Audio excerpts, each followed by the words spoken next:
So recently we got our first look at Final Fantasy Rebirth. We got some new footage. I guess there was a demo out that people got to play.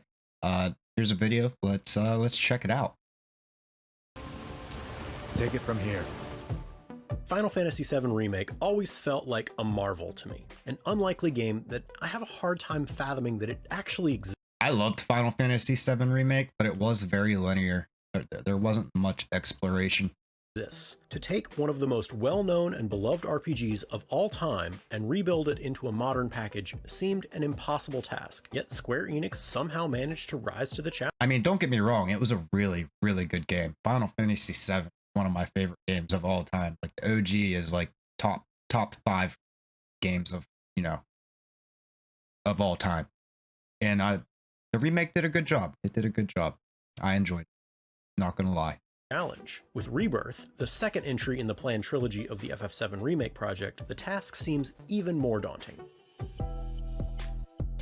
Going into Remake, it was unclear whether Square Enix would stay 100% true to the beloved original or make plot changes to one of the most well-known storylines in all of gaming. The answer, it turned out, was a bit of both. Yeah, it's kind of like an alternative timeline, because I think even Zack is still alive, if I'm correct.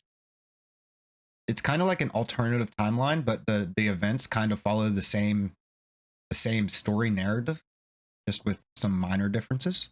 Remake followed the structure of FF7 nearly to a T, expanding out the original's Midgar section into a full game of its own, while also making small but significant changes to key moments.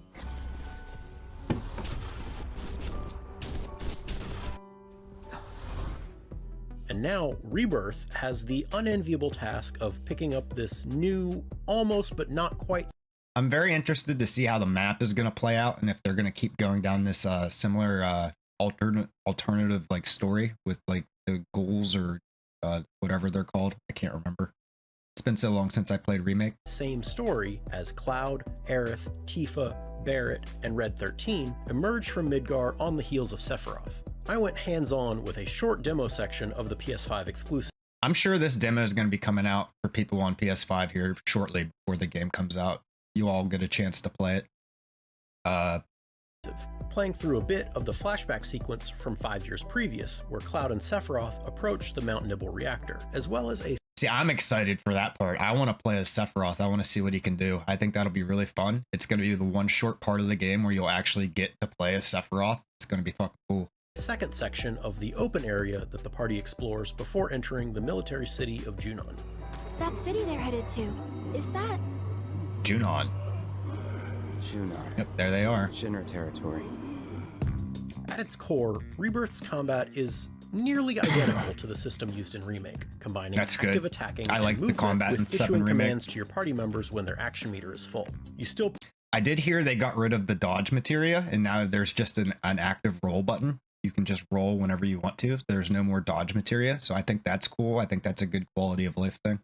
Pressure and stagger enemies, building the gauge via skillful combat and doling out massive damage when it's full. It's a fun system that provides a good mixture of modern active combat with the turn-based strategy that FF7 is known for. Fortunately, there are some new combat options available at your disposal. Rebirth introduces synergy skills? Alright, I think he's about to talk about this. New synergy system that lets you unleash multi-character combo attacks. Look out for synergy skills, which are basic combo attacks that can be used without an ATB charge that you employ by holding R1. Without an ATB charge, so you can just do them whenever? How does that work? Let's see what we got here. Okay, alright. And then pressing square or triangle. These didn't feel terribly different from just mashing square to attack, but they do give you an additional way to vary your basic damage output. Rebirth also introduces synergy abilities, which can be used when two synergy abilities? There's two types of characters have built enough synergy gauge, a new secondary meter that's filled by using abilities. These essentially feel like additional limit breaks, giving you another source of big flashy damage to dole out. So it's kind of like a tag team limit break almost, or a tag team magic spell, or I don't know. Interesting. I can't wait to play this demo. The abilities vary depending on the characters using them, and they have fun little mini cutscenes. like Barrett unloading a salvo of bullets and then throwing Red 13 at the target. Oh, that's sick. There's also new materia to expand your options in combat. In addition to one seen in Remake, like Synergy, Magnify, and Assess, I encountered a Precision Defense Focus materia, which extends the input timing window for perfect blocking, a Lightning and Wind materia, which enabled both arrow and thunder magic, and a level boost materia, which increases the level of the linked materia by 1. Oh, okay. The demo also gave me a taste of how Rebirth will translate the expansive open world of FF7's world map into explorable. I'm really anxious to see how open the world is. Zones. It won't be completely open world, but rather have large open areas that you'll be able to explore. Fans of the he's only played the demo, so he's not 100% sure on that. This was only a small chunk of the game. Original will remember the pre-Junon section as a relatively empty bit of world map that the party traverses after emerging from the Mithril Cave. Here, though, it's a large open Impressive area that he didn't get into an encounter there. Picturesque bay with the imposing edifice of Junon looming in the back on the backs of chocobos. Ooh, on chocobos. That cannot be comfortable.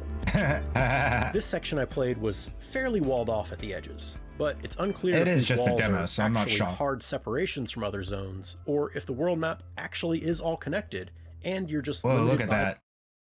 That's huge. The modes of traversal at your disposal. Holy shit. Is that all going to be explorable? This game's going to be amazing. The original FF7 overworld. I didn't get to try out catching a chocobo for myself, but once you have one for that area, it can be summoned with R1. Chocobos will primarily look at the fucking armor and shit on it. That's sick. With specialized variants available in different areas. In the section I played, I only had access to a fairly basic chocobo that gave me some extra speed, but we've seen in the gameplay trailer one that can scale cliffs. They can climb cliffs. Let's go. And another that can fly. The open area also had some hunt-like encounters that were marked on the map. These marked enemies seem to be specialized variants that came with a list of tasks to complete while fighting them. In the demo, these tasks were fairly basic. They had something like that in Remake too, didn't they? I do believe. Pressure and stagger an enemy and defeat them all within a certain time limit. But I have to assume that more complicated I don't remember there being a time limit though. Game. These fights could also be repeated if you wanted to take an additional stab at knocking out all the objectives. Meanwhile, the open areas are littered with crafting materials to pick up. Little bits like laurel leaves and mist seeds and manifestations of the planet's blessing, whatever that is. These can be used to craft basic manifestations of the planet's favor. Manifestation of the planet's blessing. Who knows? It's got to be used for something. Items like potions and Phoenix Downs. There are also chocobo stops to unlock, which serve as fast travel look at the little chocobo, letting you return to previous zones even after you've moved on. And yes, you can pet the chocobo chick. Oh, if you couldn't pet him, I wouldn't buy the game.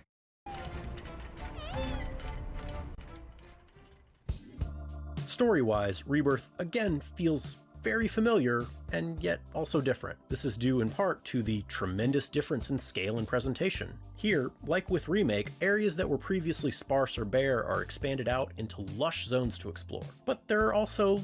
That's good, because Remake was very linear. This one needs to be more open. Little changes that are mostly inconsequential, but they still play out in different ways than fans of the original FF7 are used to. Climbing Mount Nibble with Cloud, Sephiroth, and Tifa is effectively the same as people will remember it, right down to specific scenes like Sephiroth explaining how materia is crystallized Mako. For the Mako energy to condense into something like this, it must have taken an eternity.